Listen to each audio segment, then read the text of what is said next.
We now are into what I would call two things which are going to happen over the next 15 days is the resolution time and the forecasting time.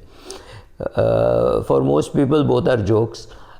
Forecasting is something I have no clue why people do. But look at it this way, if you are a AUM collector, if you are a wealth manager and you take public money, then you have to be visible in the public eye. So you have to come on television and say something, right? Otherwise people will think you're irrelevant. People will think you're not being called to the studio. Oh my God, you're being ignored.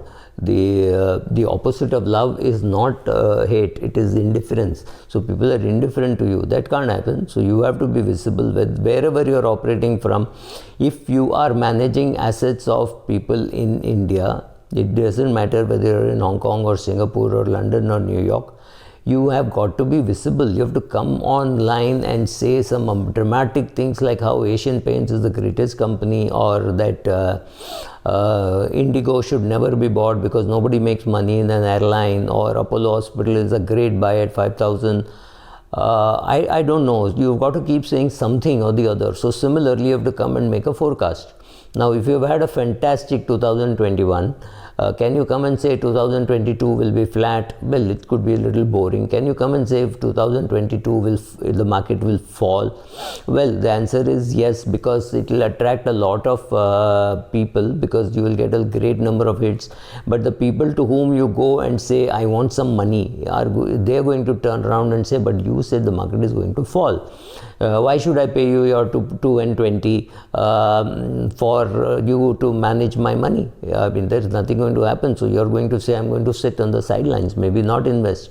So it's very difficult to be a fund manager and be negative about the market, because it pays for you to be positive. You have to get money, right? And you have to get a percentage of that becomes your fees. A part of that goes towards your expenses, and the remaining comes to you. So you have a vested interest in there being a bull market, right? All of us have a vested interest in there being a bull market. So forecast is normally made with a forward-looking, great-looking, and one of the hardest things to do if you are a public fund seeker is not to participate in a game where you know the end result is anything but a joke, right?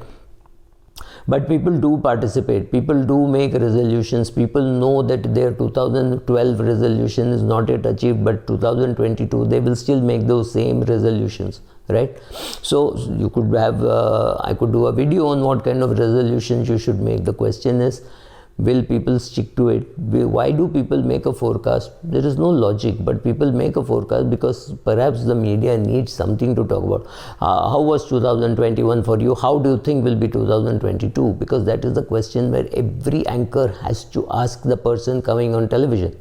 Whether the person is a good investor, bad investor, trader, doesn't matter. For a trader, for example, it shouldn't matter whether it is 2021 or 2022. He's not really bothered too much about the macro. He's buying today, selling tomorrow. Maybe he's selling today, buying tomorrow, whatever.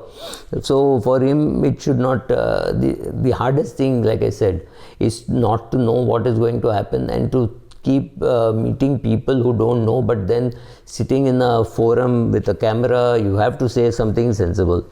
So more importantly, you have no way how to get feedback on what you have done. Like, it's like investing somewhere is like parenting.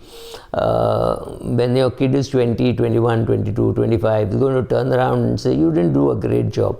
But by the time the kid realizes and the kid is 40 and thinks you did not do such a bad job after all, maybe you are not around.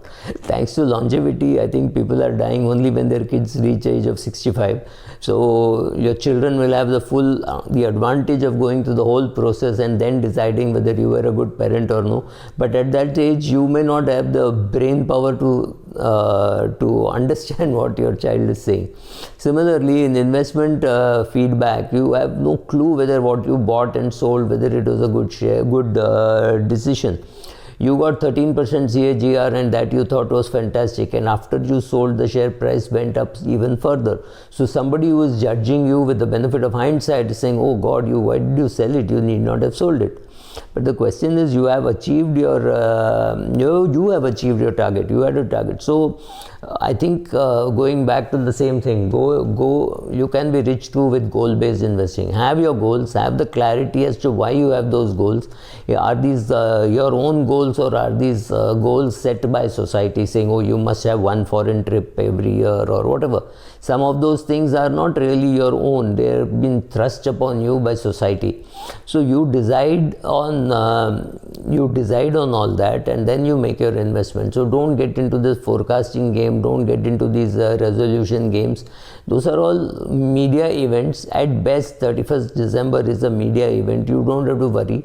You are making money for the next 30, 40, 50, 60, maybe 200 years that you're going to live, and your progeny is going to live, and maybe their own. So you're creating a family heirloom. Whatever you're doing, please understand that forecasts and resolutions are all nice to do, but you've got to know how much to believe and how much to discount. Thank you.